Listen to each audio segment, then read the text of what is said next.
UP में सियासी दलों की निगाहें अब मिशन 2024 पर हैं और इसीलिए दलित वोट बैंक पर सबने अपना फोकस किया हुआ है। आज अंबेडकर जयंती के दिन सभी सियासी दल अंबेडकर पथ पर कदम ताल करते नजर आए, चाहे बीएसपी सुप्रीमो मायावती हो, दीनदयाल उपाध्याय अंत्योदय की बात करने वाली बीजेपी हो या फिर लोहिया के समाजवाद की बात करने वाली समाजवादी पार्टी हो। सभी सियासी दलों ने अलग अलग तरीके से अंबेडकर जयंती पर डॉक्टर भीमराव अंबेडकर को याद किया है। दरअसल उत्तर प्रदेश में 21-22% के आसपास दलित वोट बैंक है और यही वोट बैंक जिसके साथ जाता है, सत्ता में वही पार्टी आ जाती है। इसीलिए अंबेडकर जयंती के बहाने आज सभी सियासी दल दलितों को अपने साथ लाने की कोशिश में जुटे दिखाई दिए।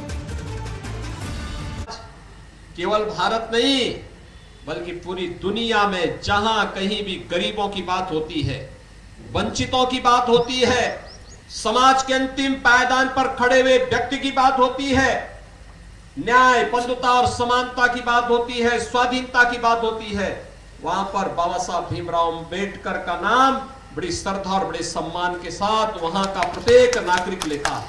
दुनिया में कहीं जाति को लेकर के इतना भेदभाव नहीं होगा। आदमी आदमी से नफरत करता हो जात के आधार पर, ऐसा कहीं दुनिया में नहीं देखा होगा।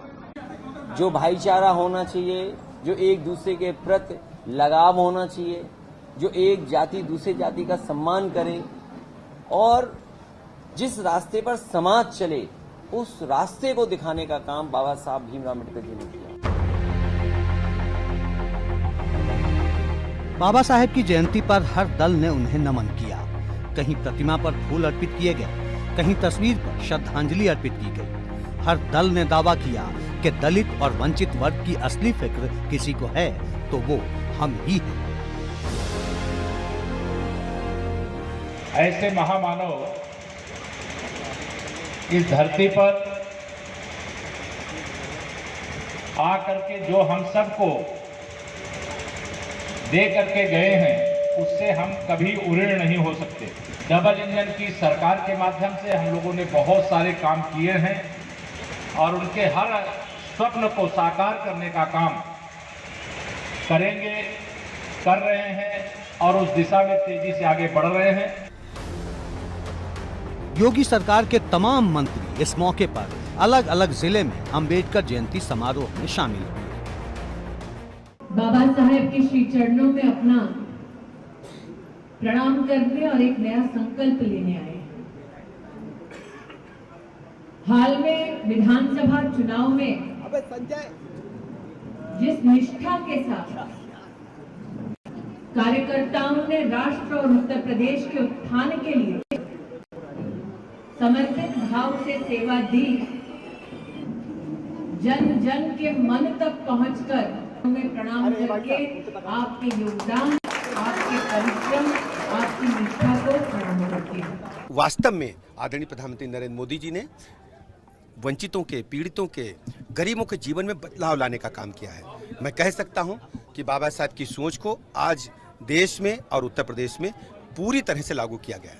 आज पूरे प्रदेश में नहीं बल्कि पूरे देश में भारतीय जनता पार्टी बाबा साहब का जन्म महोत्सव मना रही है और उसी के उपलक्ष्य में मैं कानपुर देहात के में जनपद में आया था। और जैसे आप देख रहे हैं कि जितना बाबा साहब ने जो देश के लिए, जो शोषित वर्ग के लिए जो अपनी आवाज़ उठाई थी, आज उनको सम्मान देने का काम अगर किया जा रहा है तो केवल भारतीय जनता पार्टी की सरकार है। आज बाबा साहब अम्बेडकर जी की 131वीं जन्मशती है और हम लोग ये जयंती मना रहे हैं। ये हमारा सौभाग्य है और आज का दिन इसलिए है कि हम लोग ये समीक्षा करें। आज़ादी का अमृत महोत्सव भी हम मना रहे हैं, 75वां वर्ष है। हम कहाँ चले थे सामाजिक न्याय के परिवर्तन में और कहाँ पहुँचे।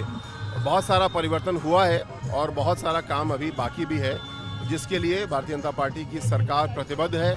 इस साल के विधानसभा चुनाव में जिस तरह बसपा के कट्टर समर्थक वोटरों के भाजपा की तरफ शिफ्ट होने का गणित सामने आया, उस वजह से भाजपा ने दलित वर्ग के बीच अपनी पैठ बढ़ाने के लिए कोई कसर बाकी नहीं छोड़ी है। जयंती के मौके पर तमाम जगह केंद्रीय मंत्री और राज्य के मंत्रियों ने बाबा साहेब के सपनों को पूरा करने का संकल्प दोहराया। भाजपा की नजर 2024 पर है जिसके तहत वो दलित वोटरों का पूरा भरोसा जीतना चाहती है। वहीं बसपा किसी भी कीमत पर अपने कोर वोट बैंक को दूर जाने देने को तैयार नहीं। पार्टी प्रमुख मायावती ने ट्वीट किया कि जातिवादी सरकारें उपेक्षित वर्ग के नेताओं को अपने समाज का भला करने की छूट नहीं देती हैं।